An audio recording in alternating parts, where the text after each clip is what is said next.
ሰላም ጤና ይስጥልኝ።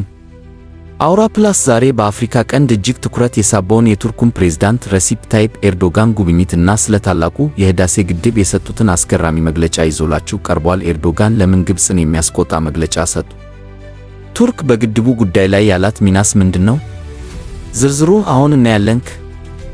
ፕሬዝዳንት ኤርዶጋን አዲስ አበባ ሲገቡ በከፍተኛ ክብር ነው አቀባበል የተደረገላቸው። በሁለቱ ሀገራት መሪዎች መካከል ከተደረገው ውይይት በኋላ ኤርዶጋን ስለ ታላቁ የህዳሴ ግድብ እንዲህ ብለዋል። ኢትዮጵያ የራሷን የውሃ ሀብት ተጠቅማ ህዝቧን ከጨለማ ለማውጣት የምታደርገው ጥረት ታሪካዊና የሚደገፍ ነው። ይህ ንግግር ለኢትዮጵያ ትልቅ ዲፕሎማሲያዊ ድል ተደርጎ ተቆጥሯል።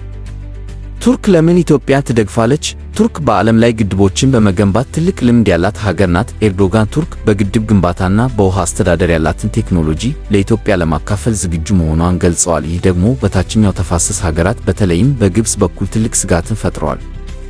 ቱርክ ለኢትዮጵያ የምትሰጠው የመከላከያ ድጋፍ እና አሁን ደግሞ በህዳሴው ግድብ ላይ የያዘችው ግልጽ አቋም የሁለቱን ሀገራት ወዳጅነት ወደ አዲስ ምዕራፍ አሸጋግሮታል።